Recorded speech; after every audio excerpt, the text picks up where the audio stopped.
Dubai is known to be one of the urban miracles of the modern world. A futuristic city rising in the middle of a desert is something our ancestors 100 years ago could only imagine in a sci-fi film. It's hard to imagine that this fascinating location used to be just a tiny fishing village. It seems almost illogical that a small town in a very inconvenient climate zone could become one of the world's biggest business and financial hubs. How did this happen? To answer this question, let's have a look at the history of Dubai. Located at the Persian Gulf, right in the middle of the Eurasian continent, Dubai was destined to be a crossing point between East and West. At the same time, the climate here is almost inhumane. The temperature in summer reaches 50 degrees Celsius, and that is the reason why for centuries the urban development here was quite slow. The Persian Gulf, however, was still an important area for the British Empire. Being a strategic route connecting London to Bombay, the Royal Fleet needed to secure this area from pirates. In the 19th century, the British East India Company signed an agreement with local sheiks, particularly with the Maktoum family, the ruling dynasty of Abu Dhabi and Dubai, to secure peace in the area. Maktoum dynasty rules Dubai until the present day. Despite these agreements, the British Empire never really tried to develop the area. While the Crown was heavily investing in developing Bombay, the southern capital of the empire, by building infrastructures, railway, and a university, there was hardly any interest in developing Dubai as a city. For the British Empire, Dubai was just a junior partner, a crossing point for the Royal Fleet, nothing more. Despite the lack of interest from the empire, Dubai was becoming more and more significant for the region. In 1900, the current ruler announced that no taxes will be charged from the traders, and soon Persian and Indian merchants started moving in. The city was convenient for trading, also thanks to Dubai Creek, a saltwater canal that was allowing trading ships to sail from the Gulf right into the city. Shortly, Dubai became the biggest trading hub on the Persian Gulf. In the early 20th century, the city also became a big center of pearl diving, which attracted even more merchants every year. The pearl industry became so big that soon it was forming 95% of the Persian Gulf economy. Dubai, however, was still a big village rather than a city. The urban development started with the reign of Sheikh Rashid. In 1959, he went touring around Europe and was greatly inspired by European capitals, particularly London. Walking around the city and traveling on the tube, he was fascinated by the urban design, transport system, and overall comfort and convenience that London had to offer. After his trip, Sheikh Rashid started implementing his great plan of turning Dubai into an international city. In 1961, he instructed to artificially deepen the Dubai Creek so that bigger trading ships could sail in. Under his guidance, the city was being rebuilt with stone and cement. Having a dream of a great city in his mind, Sheikh Rashid started building an international airport, although his investors thought he is being too romantic, and these urban projects are simply unnecessary, and it was becoming challenging to fund all these ambitious projects. Sheikh Rashid's plans of creating an international capital would probably stall at this stage, but in 1966 they found oil in Dubai. Despite the common belief that Dubai became the city that it is today mainly thanks to oil, the oil reserves found in 1966 were quite modest by Middle Eastern standards. For a reference, neighboring Abu Dhabi had 10 times more oil than Dubai. However, the limited resource was a blessing for the city. Instead of considering oil as a limitless source of wealth, Sheikh Rashid started investing the generated profit in urban development. His vision was to build a city that wouldn't depend on oil money. He was inviting the most talented architects, engineers, and entrepreneurs to Dubai.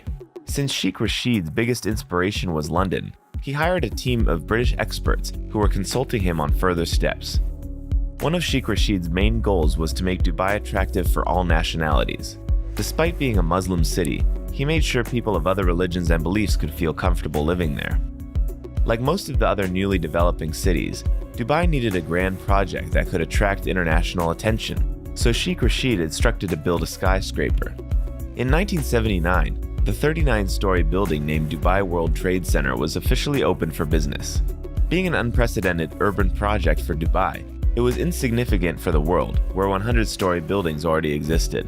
In fact, international media was ridiculing the city's grand investments, but Sheikh Rashid was convinced that Dubai will soon be taken seriously by the international community. Unfortunately, he never saw the city reach its full glory, tragically dying in 1981 at a relatively young age, but he managed to lay the foundation of a city that he had envisioned. After Sheikh Rashid died in 1981, his work was continued by one of his sons, 31-year-old Mohammed. Just like his father, he was obsessed with the idea of turning Dubai into a modern, international city. His main inspiration was Daniel Burnham, an American architect and urban designer that is known for planning and designing modern Chicago in the early 20th century. Daniel Burnham was convinced that a city architect has to plan big. If you want your city to be spoken about, small and mediocre projects won't get you anywhere. Sheikh Mohammed adopted this approach and decided to make Dubai a city of the biggest and the tallest.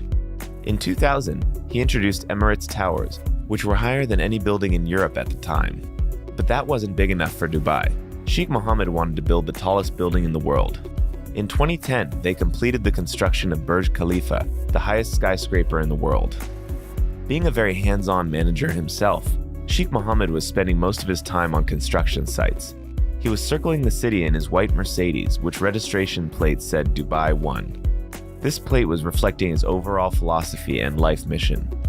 For Daniel Burnham, railway was the key asset of building a new great city like Chicago. For Sheikh Mohammed, that key asset was aviation. In 1974, he was already curating the construction of Dubai International Airport. In 1980, he employed Sir Maurice Flanagan of British Airways to build Emirates, the new international airlines of Dubai. Soon Emirates was flying to most of the biggest international airports, becoming a gateway to Dubai for thousands of tourists, entrepreneurs, and investors who were curious to visit the new marvel of the Middle East. In 2002, Sheikh Mohammed allowed foreigners to own land in Dubai, which quickly turned the city into one of the biggest real estate markets. Billionaires around the world jumped on this new opportunity of owning property in a city free of taxes and restrictions. Dubai became a gigantic construction site. Every architect firm, big or small, was rushing to Dubai, bringing as many architects and engineers as they physically could. It was a construction gold rush in the middle of a desert. The biggest architects from around the world brought their most ambitious projects to Dubai. Sheikh Mohammed had another ambitious project in mind. He wanted to turn Dubai into a world financial center, competing with major financial capitals like New York and London. Soon, Dubai International Financial Center was created.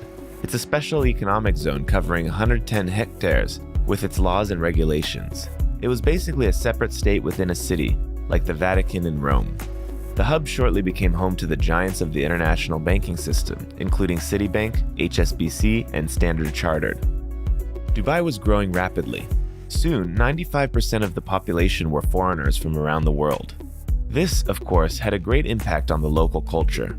A new, truly international city was born, which was a unique phenomenon in the world. Many capitals around the world claim to be international and multinational cities, but the reality is that there is always a dominating local culture or culture of the majority.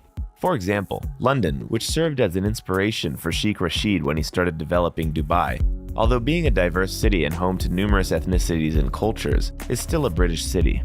Dubai, however, became a cultural no man's land of a sort. Everyone here is a guest, so everyone can feel at home. Local citizens are only 3 to 5% of the population. This aspect of the city earned a lot of criticism as well.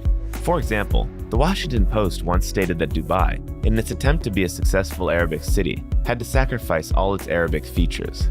Another negative aspect of this rapid development became the fact that the United Arab Emirates became the only country that spends more energy than the USA. Despite all this, Dubai is an urban phenomenon that serves as an inspiration for many other developing cities around the world today. Let us know in the comments if you have ever been to Dubai and what you like or dislike about the city.